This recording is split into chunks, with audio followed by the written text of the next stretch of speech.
Hello, I'm with Sebastian Riemer. Yeah. Hello, Sebastian. Hi, Audrey. How are you doing? Fine, thanks.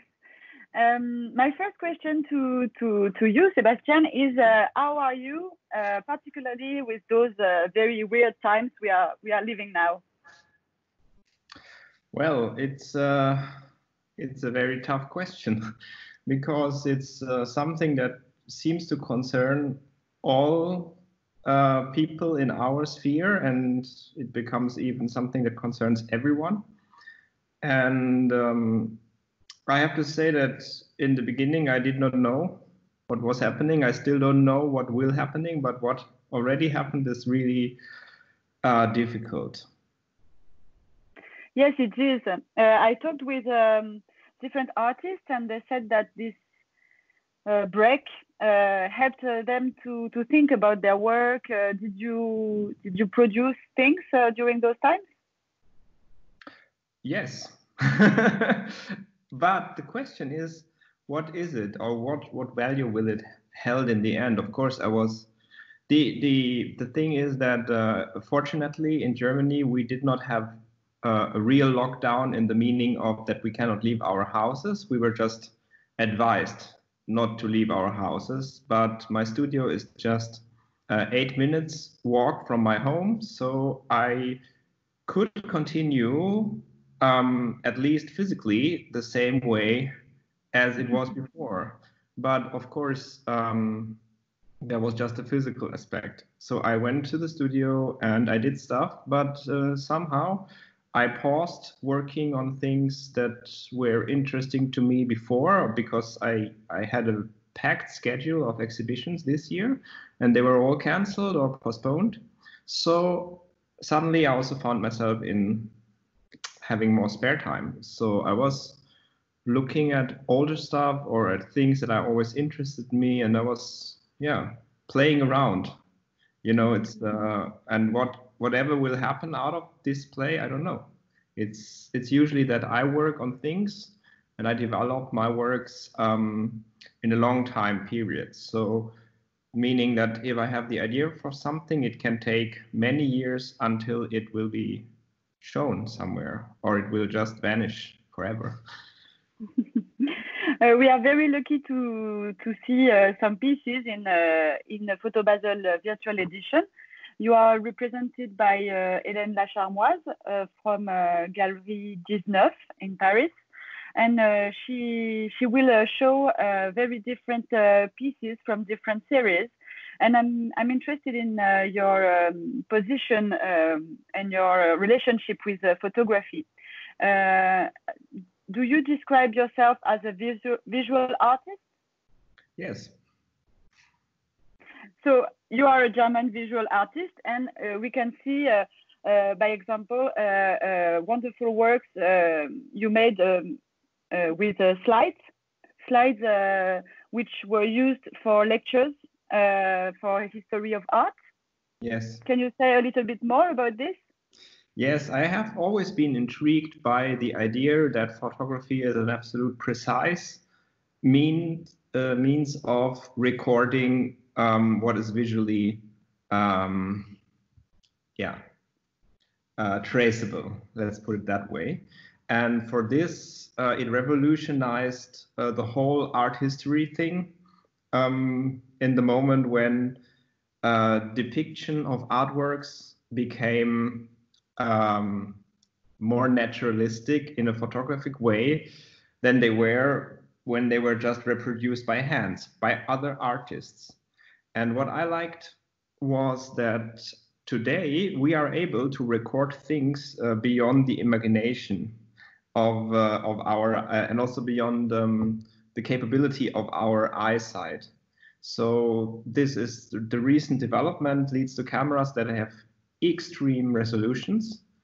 And with these cameras, I shot the slides. So what I was thinking of was to make to make the contemporary best possible, like in my meanings, best possible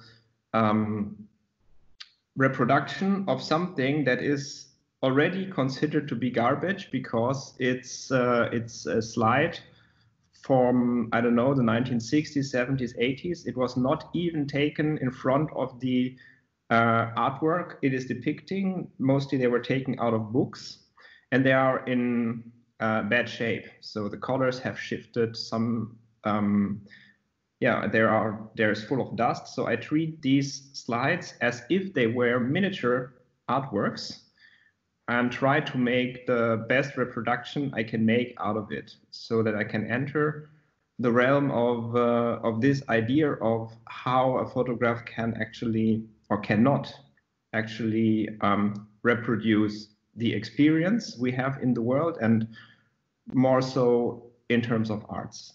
And this also was an idea that was coming out. It took some years. Like I started thinking about that some like 3-4 years ago, when the art world was shifting towards a digital thing. So that's what we're having right now.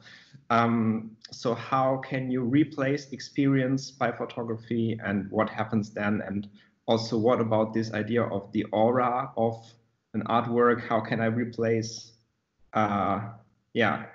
I replace actually something. When I put a 1m80 by 1m80 big photograph on the wall that is depicting a 50 by 50 centimeter painting, it actually takes more space than the painting itself.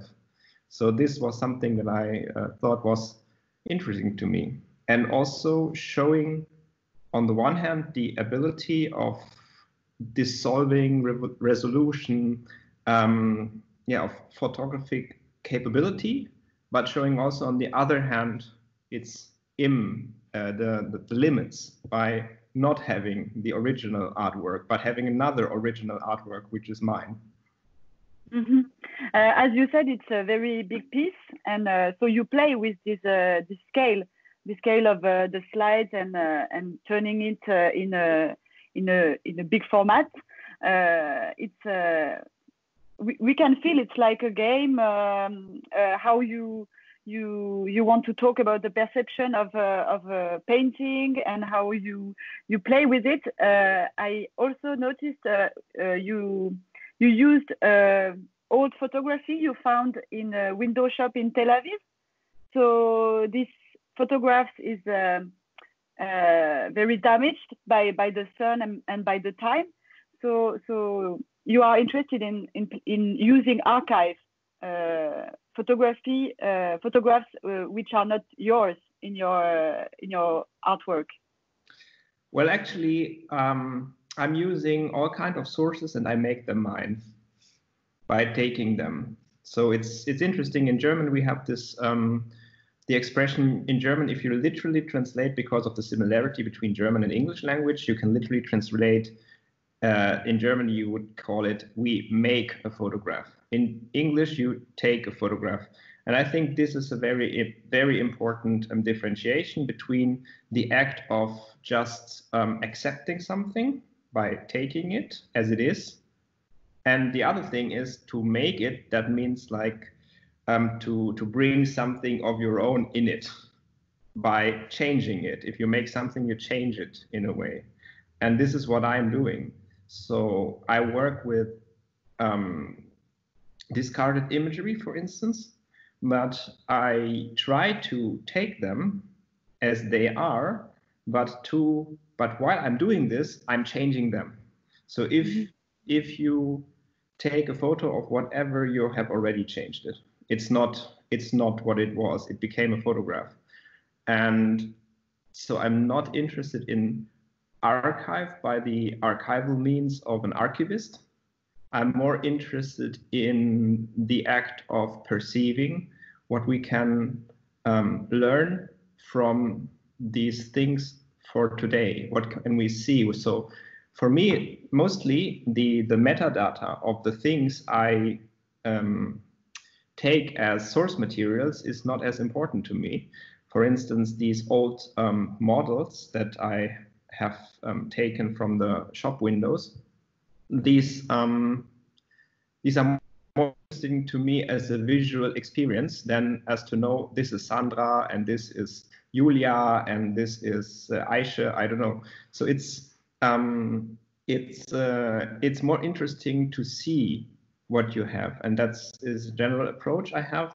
As of course, you can always study what is on a photograph, but I guess if you encounter a photograph in an art realm, I guess you expect more than just to know what it is. Then you can just also take a piece of paper and write it down.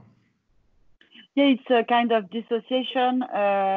The image and the information, you dissociate this, and you treat the photograph as an object, and you focus on the materiality of this object.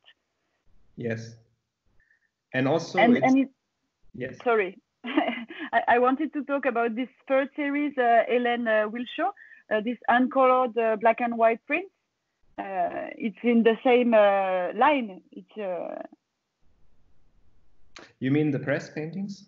Yes, press paintings. Yes, it's the same idea of this general approach towards these specific found photographs. I realized that in the newspaper they did retouchings the same way as they are doing retouchings today, but without the help of a computer, but with the same things. So if you open Photoshop today, you would also use a brush tool. And that comes from this era when they actually took up a real brush to paint on photographs and to alter them completely. And it seems to me that photographers of all times had always the same problems. They had images, and then they needed a post-production because they were not satisfied completely with what they had made. And you see, there we are again with making and taking. So they took something and then they made it into another thing by painting on it. And I was struck by the quality of unmeant imagery. So if you would paint on these photographs, you were never thinking of you were doing an artistic act. You were just thinking, okay, I have to retouch 30 photographs for the newspaper for tomorrow, so I have to better get it done before the coffee break. So they just do it. It's something that's not intentional. And by browsing through literally millions of images throughout the years, I found those that mattered to me as something that is enigmatic, because it